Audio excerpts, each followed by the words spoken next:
Olá, queridos amigos e irmãos, sejam todos muito bem-vindos. Hoje nós vamos estudar um tema muito especial aqui no programa Luz para o Caminho.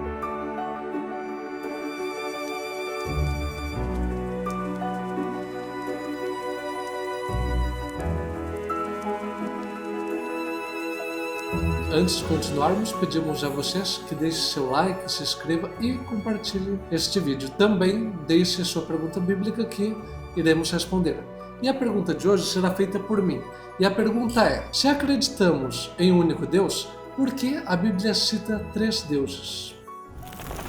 Bom, essa é uma pergunta muito boa, mas só fazendo uma correção rápida na pergunta, a Bíblia não apresenta 3 deuses, né? E é isso que nós vamos estudar agora. A Bíblia fala de 3 pessoas, então se a gente crê no único Deus, por que fala que Jesus é Deus, que o Espírito Santo é Deus, né? Qual a base bíblica para a gente entender isso? Bem, é um assunto muito complexo, mas peço que você pegue a sua Bíblia e em atitude de oração nós vamos estudar esse tema, tá bom? Então, para começar, para a gente entender, existem alguns pontos que devem ficar bem claros. O primeiro deles é entender a divindade é algo que compete a nós entender apenas aquilo que as Escrituras nos revelam. Então, tentar entender quem é Deus, sendo nós humanos, é uma impossibilidade. Existe até uma frase que diz que o fato de a gente não entender Deus torna ele Deus, né? Porque se nós entendêssemos a divindade, nós deixaríamos de ser homens e Deus deixaria de ser Deus. Por quê? Porque ele é criador e nós somos apenas criatura. Mas a Bíblia, o que a Bíblia nos revela a este respeito? Então vamos para o começo de tudo. A primeira vez onde a divindade é mencionada, vamos para Gênesis, no capítulo 1, e nós vamos ler o versículo 1. O versículo 1 já nos diz exatamente quem é Deus, tá? Então, acompanhem comigo, Gênesis capítulo 1, versículo também 1. Na minha Bíblia diz assim: no princípio criou Deus o céu e a terra. Então, no princípio, criou Deus os céus e a terra. Então, algo que chegamos ao consenso é que, de fato, foi Deus que criou todas as coisas. Mas o que a Bíblia está querendo nos dizer a respeito dessa divindade que criou o universo? Bem, quando nós lemos no hebraico, as palavras aqui mencionadas em Gênesis capítulo 1, verso 1, elas ficam mais claras, né? No hebraico nós lemos Bereshit bara Elohim. Bereshit, no princípio, bara, criou, Elohim, Deus. E essa palavra, né, e o nome Elohim nos dá agora uma interpretação diferente. Por quê? Porque no hebraico a terminação in é um plural. Por exemplo, se eu quero falar professora, eu falo moré. Se eu quero falar professor, eu falo morá. Então existe essa diferença. Moré, morá. Se eu quero falar professores no plural, eu falo morim. Entendeu? Então essa terminação, ela é bem interessante. Então, se eu quero falar rei, né? Então eu vou falar melech. Se eu quero falar rainha, melka. Se eu quero falar reis, eu falo melechim ou melechim. Então essa terminação in nos mostra um plural. Então por que aparece aqui o plural na palavra Deus? Se Deus fosse uma única pessoa, então não deveria ser Elohim, mas Eloi ou Eloá, mas sim aparece Elohim. E o que nos explica está aqui no versículo 26. Gênesis capítulo 1, verso 26. Olha que interessante. Diz assim: também disse Deus: façamos o homem à nossa imagem, conforme a nossa semelhança.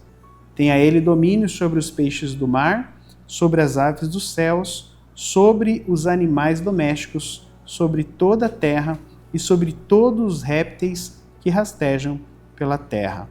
O versículo 27 diz: e criou Deus, pois, o homem à sua imagem, a imagem de Deus o criou, homem e mulher nos criou. Perceba, na formação do homem, no 6º dia da criação, é mencionado que essa divindade Elohim, né, esse plural da divindade, diz: façamos o homem à nossa imagem, mostrando que de fato Deus não é uma única pessoa, né, mas sim um único Deus. Mas o que seriam essas pessoas que compõem isso que nós chamamos de divindade? Então, nós vamos ver as 3 pessoas da divindade em várias passagens da Bíblia, né? Por exemplo, quando nós falamos da criação, então, no versículo 1 nós lemos: no princípio criou Deus os céus e a terra. Nós sabemos que Deus criou tudo que existe. A terra, verso 2, porém estava sem forma e vazia. Havia trevas sobre a face do abismo, e o Espírito de Deus pairava por sobre as águas. Então nós temos aqui a informação de que o Espírito de Deus, o Espírito Santo de Deus, estava ali, pairando sobre as águas. Então nós já vimos que a segunda, ou melhor, nós temos aqui a 3ª pessoa da divindade presente no versículo 2. Nós temos também em João capítulo 1, em Colossenses, a referência de que Cristo também estava na criação. Então vamos para João no capítulo 1. Quando João ele escreve o seu evangelho, ele nos faz entender, né, a respeito de que Cristo também é criador. Cristo esteve na criação do universo. Aqui em João, no versículo 1, ele diz assim: no princípio era o Verbo, e o Verbo estava com Deus, e o Verbo era Deus. Ele estava com Deus e ele era Deus. Ele estava no princípio com Deus. Todas as coisas foram feitas por intermédio dele, e sem ele, nada do que foi feito se fez. A vida estava nele, e a vida era a luz dos homens. A luz resplandece nas trevas, e as trevas não prevalecem contra ela. Aí o versículo 6 vem falando de João Batista. Houve um homem enviado por Deus, cujo nome era João. Este veio como testemunha para que testificasse a respeito da luz, a fim de que todos vieram a crer por intermédio dele. Ele não era luz, mas veio para testificar da luz, a saber, a verdadeira luz que, vinda ao mundo, ilumina a todo homem. O Verbo estava no mundo. O mundo foi feito por intermédio dele, mas o mundo não o conheceu. Claramente está falando de Jesus Cristo. Mas o texto vai ficando mais claro.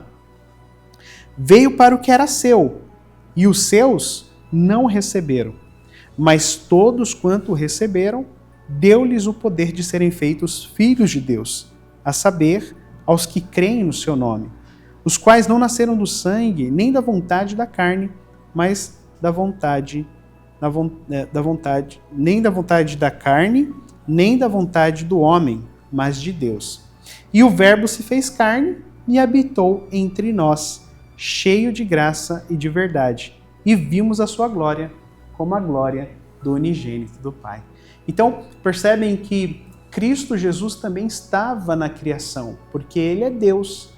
Ele estava na criação do universo. E segundo o texto, todas as coisas foram feitas por intermédio dele, e sem ele, nada do que foi feito se fez. Para ficar mais claro essa relação da divindade entre o Pai, o Filho e o Espírito Santo, Eu gostaria de chamar a atenção de vocês para a visão de Isaías no capítulo 6.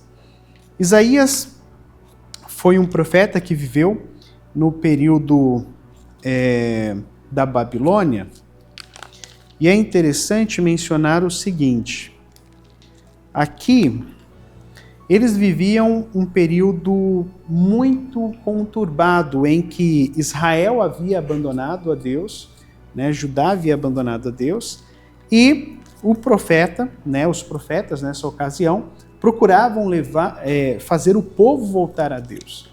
E para o povo entender que havia um Deus que os amava, Isaías então menciona essa visão do capítulo 6.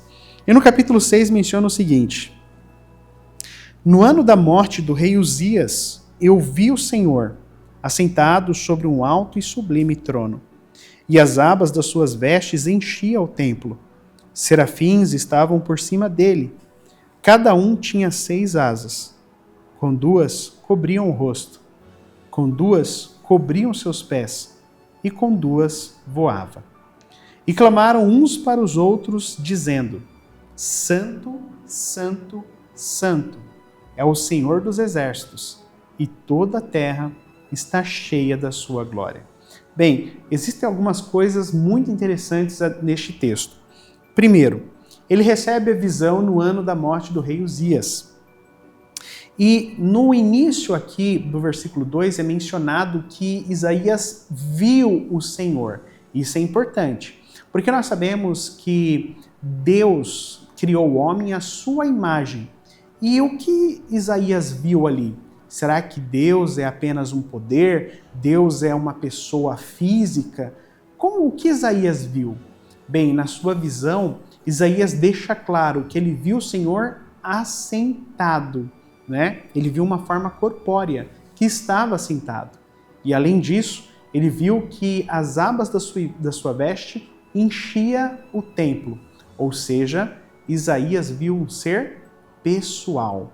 E é interessante que diante daquele trono haviam anjos serafins, que tinham uma característica muito interessante. Segundo o texto, possuíam 6 asas, ou 3 pares de asas. Agora, para pensar, olha que coisa interessante. 2 asas, eles cobriam os pés, como um sinal de reverência. Com 2, eles cobriam o rosto, também demonstrando a reverência por estarem na presença do Deus. E o terceiro par de asas, ou o segundo, eles voavam. E enquanto eles voavam, eles diziam: Santo, Santo, Santo é o Senhor dos exércitos, e toda a terra está cheia da sua glória. Percebeu algo aqui interessante? Quantas vezes aqueles serafins clamavam Santo? 3 vezes. Será que esse número 3 era simplesmente uma coincidência? Eu acredito que não, pois eu tenho certeza que Isaías viu ali naquele trono o Pai, o Filho e o Espírito Santo. E qual é a base, irmão Felipe, para que você possa falar a respeito disso? Bom, vamos deixar que o texto responda. Então aqui, em continuação, ele diz assim, versículo 6: Então um dos serafins voou para mim trazendo na mão uma brasa viva que tirara do altar com uma tenaz. Com a brasa tocou minha boca e disse: Eis que ela tocou os teus lábios, a tua iniquidade foi tirada, e perdoado o teu pecado. Depois disto, ouvi a voz do Senhor que dizia: A quem enviarei? E quem há de ir por nós? Perceba, primeiro ele menciona: Quem enviarei? E quem há de ir por nós? Demonstrando novamente que Deus, sendo um ser plural, podemos dizer assim, não estava sozinho ali. Quem há de ir por nós? Então disse ele, disse eu, eis-me aqui, envia-me a mim. Então disse ele, vai e diz a este povo, presta bastante atenção na mensagem que ele precisava mencionar, que ele precisava anunciar. Ouve, ouve, e não entendais. Vede, vede, mas não percebais. Torna insensível o coração deste povo. Endurece-lhe os ouvidos e fecha-lhe os olhos, para que não venham ele a ver com os olhos e a ouvir com os ouvidos, e a entender com o coração, e se converta e seja salvo. Perceba que a mensagem que ele precisava proclamar era uma mensagem, olha, ouçam, mas vocês não vão ouvir, não vão entender. Vejam, mas vocês não vão perceber, porque vocês estão insensíveis. Essa era a mensagem. Por que eu fiz questão de frisar este ponto? Porque agora nós vamos lá para o Novo Testamento e vamos perceber que essa característica também se enquadrou com a pregação de Cristo Jesus. Primeiro, gostaria de mencionar João capítulo 12.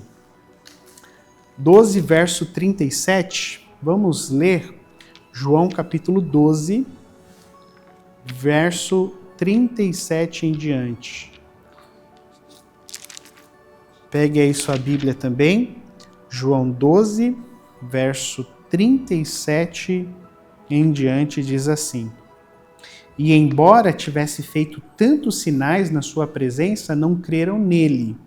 Bom, Jesus aqui estava operando milagres e as pessoas não creram nele. Para se cumprir a palavra do profeta Isaías, que diz: Senhor, quem creu em nossa pregação? Aqui, João está mencionando o texto de Isaías do capítulo 6. Quem creu em nossa pregação? E disse ainda, cegou-lhe os ouvidos. Olha só, ele está lendo exatamente o que está lá em Isaías capítulo 6. Cegou-lhe os olhos e endureceu-lhe o coração, para que não vejam com os olhos, nem entendam com o coração, e se convertam e sejam por mim curados. Isso disse Isaías, porque viu a glória dele e falou a seu respeito. Perceba que Isaías, quando ele viu o alto e sublime trono e viu as abas da veste de Deus encher o templo, ele viu quem ali? Ele viu Cristo Jesus, porque falou a respeito dele. Isaías viu a glória de Cristo. Agora, olha que coisa interessante. Quando nós vamos também para Atos dos Apóstolos, no último capítulo do livro de Atos, no capítulo 28, nós vamos ler uma experiência que Paulo teve também a este respeito. Vamos ler o versículo 25, que diz assim: E havendo discordância entre eles, despediram-se, dizendo Paulo estas palavras: Bem falou o Espírito Santo a vossos pais, por intermédio do profeta Isaías, quando disse, 2 pontos, perceba. Então, primeiro ele viu Jesus. Agora está falando que ele viu e falou com o Espírito Santo naquela visão do capítulo 6. E qual que era a mensagem? Vai a este povo e diz-lhe, de ouvido ouvireis e não entendereis, vendo vereis e não percebereis. Porquanto o coração deste povo se tornou endurecido como os ouvidos, ouviram tardiamente e fecharam os olhos, para que jamais vejam com os olhos, nem ouçam com os ouvidos, para que não entendam com o coração e se convertam e por mim sejam curados. Percebam que aqui, novamente, Lucas menciona, que a visão do capítulo 6 bate exatamente com essas palavras. Ele basicamente citou as palavras de Isaías. Por que algumas palavras ficam um pouco diferentes? Porque em Isaías o texto está escrito em hebraico. Aqui, em Atos, o texto está escrito em grego. Por isso que algumas palavras ficam um pouco diferentes, mas deu para entender que o sentido é o mesmo. Então lá em João capítulo 12, Isaías viu a glória de Jesus Cristo, conforme João diz. Aqui Lucas, ao descrever o livro de Atos, ele fala que o Espírito Santo falou por intermédio de Isaías. Então nós vimos que naquele trono estava o Pai, o Filho e o Espírito Santo. Queridos, eu acho que ficou bem claro esse ponto. Espero que nós possamos a cada dia procurar buscar a palavra de Deus, entender. Agora, por que o Espírito Santo se apresenta como Espírito Santo? Por que Jesus se apresenta como Filho? Por que o Pai se apresenta como Pai? Esse é um ponto que nós podemos estudar numa outra ocasião. Então, Gabriel, espero ter respondido a sua pergunta e eu tenho certeza que essa também deve ter sido a pergunta de alguns de nossos internautas. Que Deus os abençoe e nos dê a sua graça. Amém. É contigo, Gabriel. Muito obrigado, Felipe, por responder a minha pergunta. E agora estamos encerrando. Muito obrigado por chegar até aqui. Não esqueça de deixar a sua pergunta e compartilhar este vídeo, tá bom? Tchau, tchau.